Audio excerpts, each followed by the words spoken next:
So good morning guys. तो चलिए start करते हैं आज के यानी कि 9 अप्रैल के इंपॉर्टेंट करंट अफेयर्स को। तो इस प्रश्न में आपसे पूछ रहे हैं अभी हाल ही में स्लोवाकिया में अभी राष्ट्रपति का चुनाव किसने जीत लिया? तो आंसर होगा इसका पीटर पेलेग्रिनी ने। तो अभी पीटर पेलेग्रिनी ने स्लोवाकिया के राष्ट्रपति के पद का चुनाव जीत लिया है। अब जून 2024 में वो अपने पद की शपथ लेंगे और मैं आपको बता दूं कि इससे पहले भी वो 2018 से लेकर 2020 तक स्लोवाकिया के प्रधानमंत्री रह चुके हैं। अब राष्ट्रपति बन रहे हैं। कहां के? स्लोवाकिया के। पहले मैं आपको मैप में दिखाता हूं स्लोवाकिया ये कहां पर है। ये एक यूरोपियन देश है। ये देखो मैप में स्लोवाकिया। कैपिटल इसकी ब्राटिस्लावा होती है, करेंसी है यूरो और प्रधानमंत्री भी पिछले साल नए बने थे। उनका नाम है रॉबर्ट फिको। अच्छा, अब जैसा कि आपको पता है इंटरनेशनल अपॉइंटमेंट वाला प्रश्न है जिसमें हम प्रेसिडेंट या प्रधानमंत्री जब भी पढ़ते हैं तो इस साल के जितने भी इस तरह के देशों में प्रधानमंत्री या प्रेसिडेंट बने वो सारे मैं आपको रिवाइज कराता हूं। तो बिल्कुल ध्यान से सुनना है शीट को। ये सारे 2024 के ही अपॉइंटमेंट हैं, इंटरनेशनल अपॉइंटमेंट। जैसे कि अभी स्लोवाकिया तो हमने पढ़ लिया, पीटर पेलेग्रिनी। इजिप्ट के अभी तीसरी बार प्रेसिडेंट बने कौन? अब्दुल फतेह अल सीसी। और डेमोक्रेटिक रिपब्लिक ऑफ कॉन्गो की पहली महिला प्रधानमंत्री बनी है जुडिथ सुमिनवा तुलुका। सेनेगल के प्रेसिडेंट बने बासिरो डियोमाए फे। पुर्तगाल के प्रधानमंत्री बने लुइस मोंटेनेग्रो। आयरलैंड के प्रधानमंत्री बने साइमन हैरिस। फिलिस्तीन के प्रधानमंत्री बने मोहम्मद मुस्तफ़ा। हंगरी के प्रेसिडेंट बने तामस सुलियोग। पाकिस्तान के प्रधानमंत्री बने शहबाज शरीफ और पाकिस्तान के प्रेसिडेंट बने आसिफ अली जरदारी। इंडोनेशिया के प्रेसिडेंट बने प्रबोवो सुबियांतो। यमन के प्रधानमंत्री बने थे अहमद अवद बिन। अल सल्वाडोर के प्रेसिडेंट बने नयाब बुकेले। कजाकिस्तान के नए प्रधानमंत्री बने ओल्जास बेक्टेनोव। फिनलैंड के प्रेसिडेंट बने अलेक्जेंडर स्टब। कोमोरोस के प्रेसिडेंट अजाली असोमानी। ग्वाटेमाला के नए प्रेसिडेंट बने बर्नार्डो एवरेलो। ताइवान के प्रेसिडेंट बने लाई चिंगते। फ्रांस के सबसे युवा व पहले समलैंगिक प्रधानमंत्री बने थे गैब्रियल एटल। चाड देश के प्रधानमंत्री बने थे सुक्सेस मसरा और डेमोक्रेटिक रिपब्लिक ऑफ कॉन्गो के प्रेसिडेंट बने थे फेलिक्स त्शेसिकेदी। तो इस मात्र एक प्रश्न में मैंने आपको 21 अपॉइंटमेंट रिवाइज करवा दिए हैं। और अगर आप में से कोई इस वीडियो को वेरी फर्स्ट टाइम देख रहे हैं तो बताऊंगा आगे जब भी इस तरह के प्रश्न आपको देखने को मिलेंगे, किसी देश के प्रधानमंत्री या प्रेसिडेंट बन रहे हैं, तो ये शीट में आपको बार बार रिपीट कराऊंगा स्टार्टिंग से ही, ताकि ये आपको याद में रहे। मैं आपको भूलने नहीं दूंगा। इसी बात पे अभी अगला प्रश्न देख। फिर आपसे पूछ रहे हैं अभी हाल ही में द आइडिया ऑफ डेमोक्रेसी नाम की बुक को किसने लिखा है? तो आंसर होगा सैम पित्रोदा ने। तो प्रसिद्ध लेखक हैं सैम पित्रोदा और अभी इन्होंने ये बुक लिखी है जिसका नाम है द आइडिया ऑफ डेमोक्रेसी। इस बुक में उन्होंने देशों में लोकतंत्र की वर्तमान स्थिति और इसकी संभावित चुनौतियों के बारे में बताया है। बुक का नाम है द आइडिया ऑफ डेमोक्रेसी। अब मैं क्या करूंगा, आपको 2024 की 10 इंपॉर्टेंट बुक्स आपको रिवाइज कराऊंगा जो कि 2024 में अभी लॉन्च हुई है और सारी इंपॉर्टेंट रहेंगी ये बुक्स। उससे पहले 2 प्रश्न मैं आपको जरूर कराऊंगा, डेमोक्रेसी से संबंधित है ये। एक तो अभी डेमोक्रेसी इंडेक्स लॉन्च हुआ था, किसने लॉन्च किया था? इकोनॉमिस्ट इंटेलिजेंस यूनिट ने। अभी 2024 की ही बात है। इसमें भारत 41 नंबर पे था, याद रखना, और टॉप पे नॉर्वे रहा। एक लोकतंत्र दिवस भी हम मनाते हैं, इंटरनेशनल डे ऑफ डेमोक्रेसी। वो कब होता है? 15 सितंबर को। चलो अब आ जाओ, अब मैं आपको 10 इंपॉर्टेंट बुक्स रिवाइज कराता हूं। एक बुक आई थी संस्कृति के आयाम नाम से, तो इसको लिखा था मनोरम मिश्रा ने। हमारे जो पूर्व आर्मी चीफ है मनोज मुकुंद नरवणे, उनकी ऑटोबायोग्राफी आई है 4 स्टार्स ऑफ डेस्टिनी नाम से। जया जेटली ने एक बुक लिखी है inspiration of graphics design from India नाम से। और चारू निवेदिता ने लिखी है कन्वर्सेशन विद औरंगजेब। ये तमिल लेखिका है और इसका अंग्रेजी में अनुवाद किया था नंदिनी कृष्णन ने। हमारे जो हेल्थ मिनिस्टर है मनसुख मांडविया जी, उन्होंने भी बुक लिखी अभी फर्टिलाइजिंग द फ्यूचर नाम से, जिसको लॉन्च किया था हमारे वाइस प्रेसिडेंट जगदीप धनखड़ जी ने। और अरूप कुमार दत्ता, इन्होंने असम ब्रेवहार्ट लचित बोरफुकन नाम से बुक लिखी, इसको लॉन्च किया था हमारे गृह मंत्री अमित शाह ने। एक समंदर मेरे अंदर नाम से बुक अभी लिखी है संजीव जोशी ने। और श्रीलंका के जो पूर्व प्रेसिडेंट हैं गोतबाया राजपक्षे, इन्होंने बुक लिखी है द कॉन्स्पिरेसी नाम से। लक्ष्मी मरुदेश्वर पुरी, ये संयुक्त राष्ट्र के पूर्व सहायक महासचिव हैं, इन्होंने भी बुक लिखी है स्वेलोइंग द सन नाम से। और हमारे गोवा के गवर्नर है पीएस श्रीधरन पिल्लई, इन्होंने बुक लिखी है बेसिक स्ट्रक्चर ऑफ रिपब्लिक नाम से। ये जो 10 इंपॉर्टेंट बुक्स मैंने यहाँ पे रिवाइज कराई है ना, एक तो ये 2024 वाली ही है तो इंपॉर्टेंट है, ऊपर से आप देखो कि बहुत इंपॉर्टेंट नाम यहाँ पे मैंने आपको लिए हैं, जैसे कि हमारे पूर्व आर्मी चीफ हो गए, हमारे हेल्थ मिनिस्टर हो गए, श्रीलंका के पूर्व प्रेसिडेंट हो गए, गोवा के गवर्नर हो गए, इन्होंने अभी बुक्स लिखी है। तो देखो कितने इंपॉर्टेंट प्रश्न में लेकर के आया हूं। तो आप लोगों के लिए छांट छांट करके इंपॉर्टेंट प्रश्न में लेकर के आता हूं। तो अगर आपको सेशन अच्छा लगता है, मेहनत अच्छी लगती है, तो प्लीज एक रिक्वेस्ट मेरी आप लोगों से रहती है कि वीडियोस को लाइक जरूर करा करें और अपने दोस्तों के साथ में अपने स्टडी ग्रुप में एक बार वीडियो को शेयर जरूर करा करें। आपका व्हाट्सएप ग्रुप हो गया, फेसबुक ग्रुप हो गया, जहां पर भी आप प्लीज वीडियो को सपोर्ट कर सकते हैं, शेयर जरूर कर दिया करें। आज के वीडियो के लाइक का टारगेट रखते हैं हम 7000 लाइक का। चलो आज देखते हैं कि कितने स्टूडेंट्स हैं जिनको ये वीडियो अच्छा लगता है। फिर आपसे पूछ रहे हैं, अभी हाल ही में परमाणु ऊर्जा आयोग की रिपोर्ट के अनुसार देश में कब तक 1 लाख मेगावाट परमाणु ऊर्जा क्षमता स्थापित करने की योजना है? तो आंसर होगा 2047।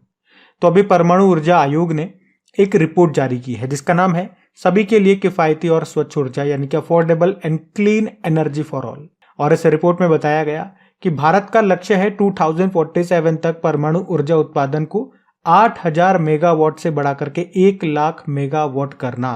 कब तक? 2047 तक। अच्छा, इस रिपोर्ट को जारी किया परमाणु ऊर्जा आयोग ने, और परमाणु ऊर्जा आयोग के अभी हेड बने थे कौन? AK मोहंती उनका नाम है। तो इस प्रश्न को एक लाइन में याद रखना कि परमाणु ऊर्जा के लिए भारत का लक्ष्य क्या है? 2047 तक 1 लाख मेगावाट ऊर्जा उत्पादन करना, परमाणु ऊर्जा उत्पादित करना।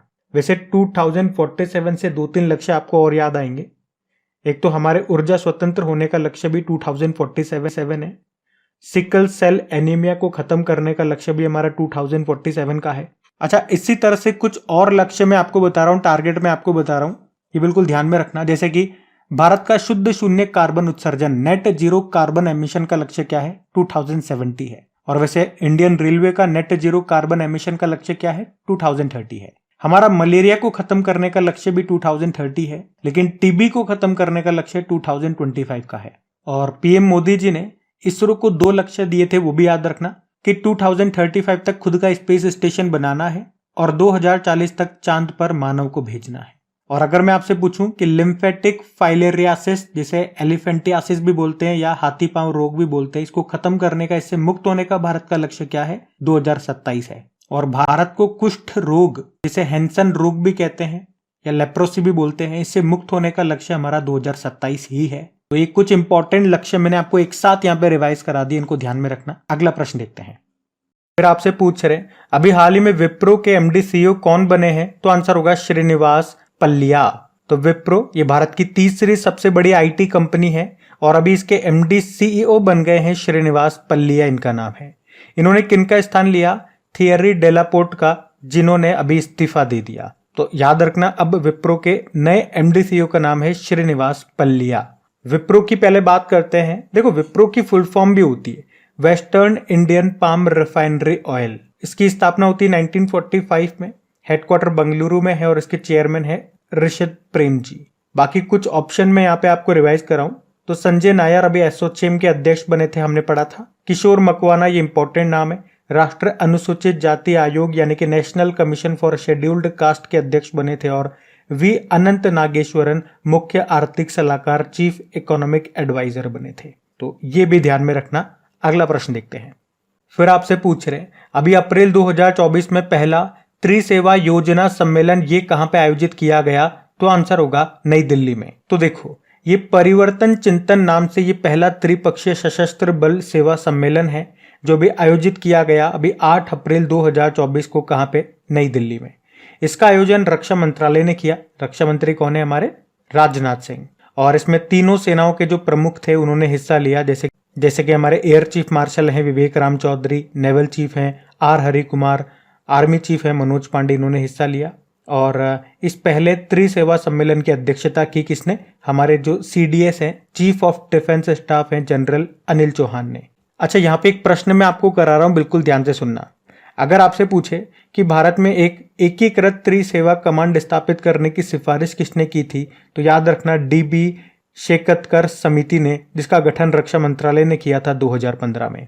और मैं आपको ये भी बताना चाहूंगा कि भारत में थल सेना, नौसेना और वायुसेना की कमांड्स हैं। कितनी हैं? 19 कमांड्स हैं, 19 कमानें हैं। केवल 2 कमांड्स जो कि अंडमान निकोबार कमांड और स्ट्रेटेजिक फोर्सेस कमांड, ये 2 कमांड ऐसी हैं जो देश के परमाणु हथियारों के प्रभारी हैं। वो ट्राई सर्विस कमांड के रूप में कार्य करती है। अच्छा, एक प्रश्न मैं आपको और रिवाइज कराऊंगा ये अभी हमने पढ़ा था करंट अफेयर्स में ही कि भारत का पहला त्रिसेवा सामान्य रक्षा station tri service common defence station कहां पे स्थापित किया गया था? तो ये भी आप ध्यान में रखना, आंसर होगा मुंबई में। अच्छा, इसी तरह से कुछ इंपॉर्टेंट सम्मेलन में आपको रिवाइज कर रहा हूं जो कि 2024 हुए। जैसे कि अभी वर्ल्ड फ्यूचर एनर्जी समिट के बारे में हमने पढ़ा था, इसका आयोजन यूनाइटेड अरब अमीरात में हुआ। वहां पे एक मजदर नाम की कंपनी है, उसने इसको होस्ट किया था। वर्ल्ड सस्टेनेबल डेवलपमेंट समिट कहां पे हुआ? तो आंसर होगा नई दिल्ली में। पहला न्यूक्लियर एनर्जी समिट हुआ, यह भी ब्रुसेल बेल्जियम में। नवा रायसीना डायलॉग, यह भी नई दिल्ली में हुआ था, जिसमें चीफ गेस्ट कौन थे? ग्रीस के प्रधानमंत्री किर्याकोस मित्सोताकिस। अभी पहला digital India future skill summit हुआ था गुवाहाटी में। 7वां हिंद महासागर सम्मेलन, ये पर्थ ऑस्ट्रेलिया में हुआ। विश्व सरकार सम्मेलन 2024 ये हुआ था दुबई में। और याद रखना, ये इंपॉर्टेंट है कि भारत जो है ये यूनेस्को के विश्व धरोहर समिति की अध्यक्षता करेगा 2024 में, जो कि इसका 46 नंबर का संस्करण होगा। अभी vibrant Gujarat global trade show का आयोजन ये गांधीनगर में हुआ था। नवा अंतर्राष्ट्रीय विज्ञान महोत्सव का आयोजन फरीदाबाद में हुआ। और अभी 27वां राष्ट्रीय युवा महोत्सव ये हुआ था नासिक महाराष्ट्र में। ये जो 11 प्रश्न मैंने आपको यहाँ पे रिवाइज कराए, ये सारी 2024 के ही सम्मेलन है और सारे इंपॉर्टेंट मैंने यहाँ पे कवर किए हैं, तो ध्यान में रखना। अगला प्रश्न देखते हैं। फिर आपसे पूछ रहे हैं, अभी हाल ही में फॉर्मूला 1 रेस जो है जापानी ग्रैंड प्री, उसका खिताब किसने जीत लिया है? तो आंसर होगा मैक्स वर्स्टैपन ने। एक तो याद रखना, ये रेड बुल के ड्राइवर है मैक्स वर्स्टैपन, और अभी इन्होंने ही जापानी फॉर्मूला 1 ग्रैंड प्री का खिताब जीत लिया है। ये इस साल की चौथी फॉर्मूला 1 रेस है।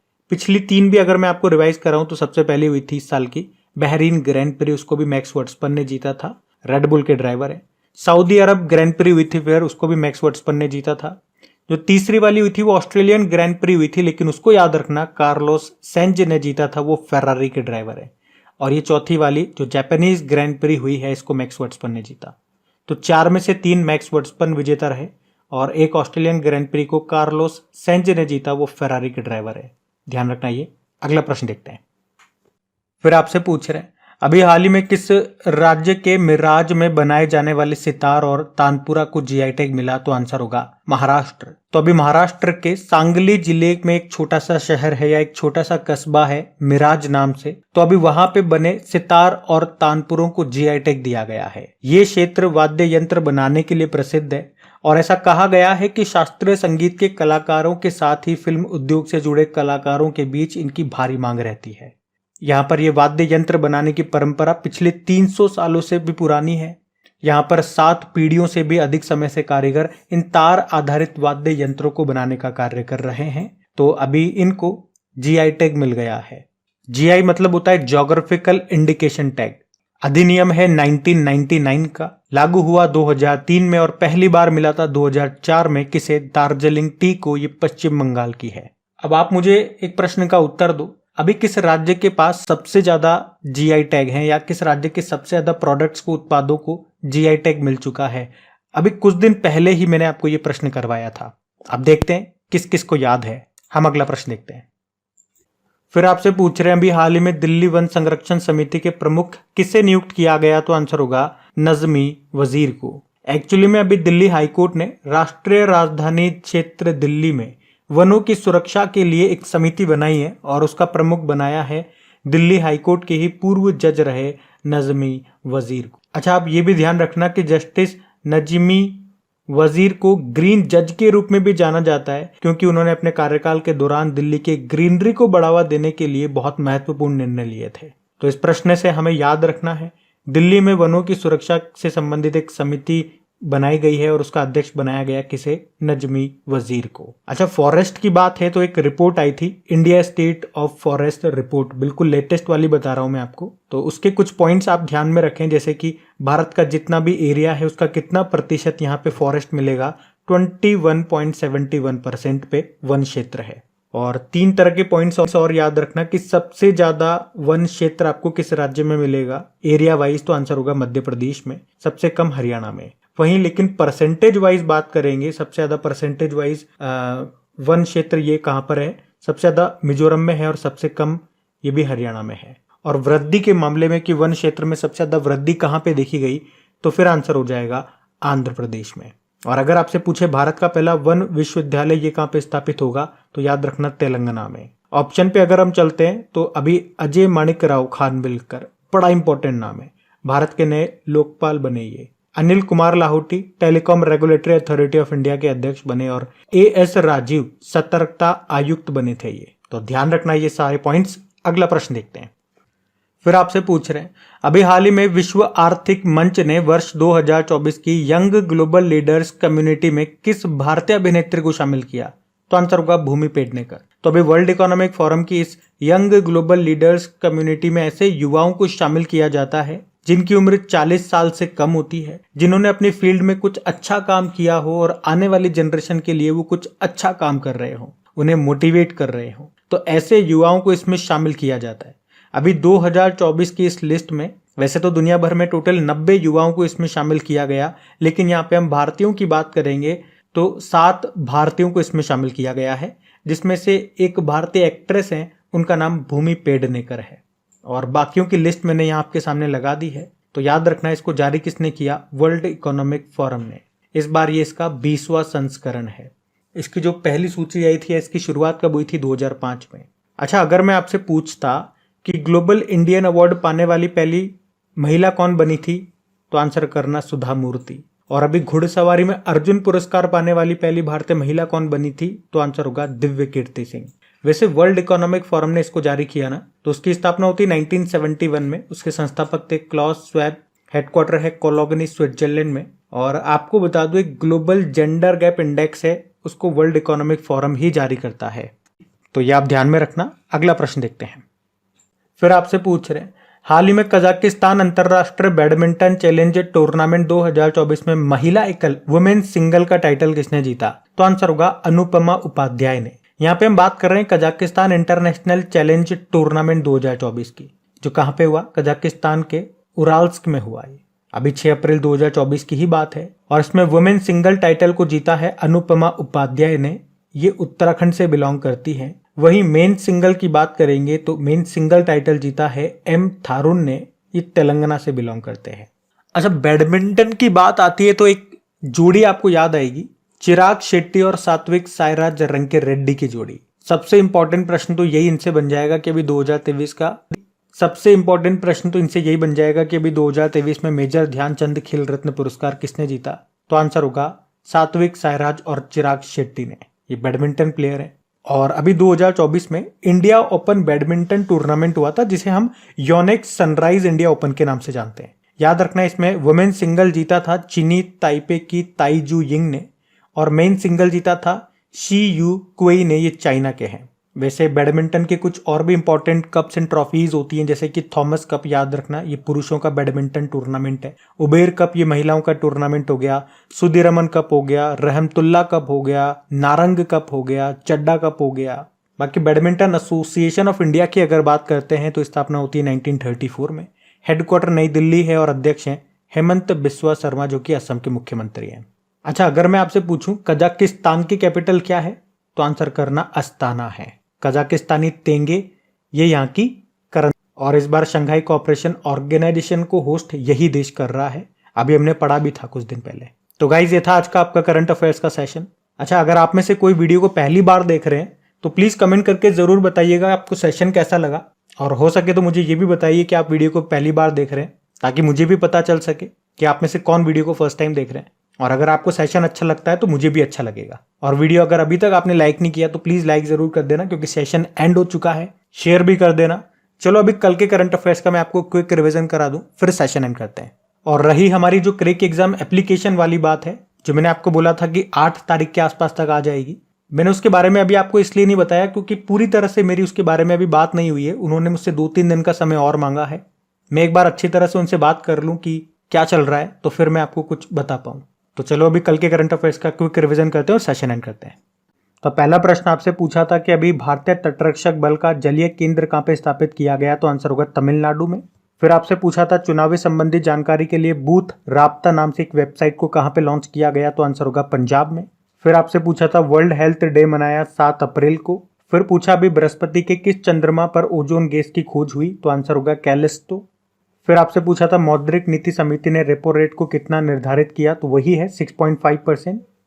फिर पूछा हमारे जो हेल्थ मिनिस्टर हैं या फिर उर्वरक मंत्री हैं मनसुख मांडविया जी, इन्होंने किस वर्ष तक यूरिया के आयात को खत्म करने का योजना बनाई? 2025 तक। फिर पूछा अभी लैंसेट अध्ययन के अनुसार वर्ष 1990 से 1921 के बीच में वैश्विक जीवन प्रत्याशा में कितनी बढ़ोतरी हुई? तो आंसर होगा 6.2 ईयर। फिर पूछा अभी चर्चा में रहा G2G समझौते का संबंध किससे है? इजराइल से। भारत और इजराइल के बीच में हुआ।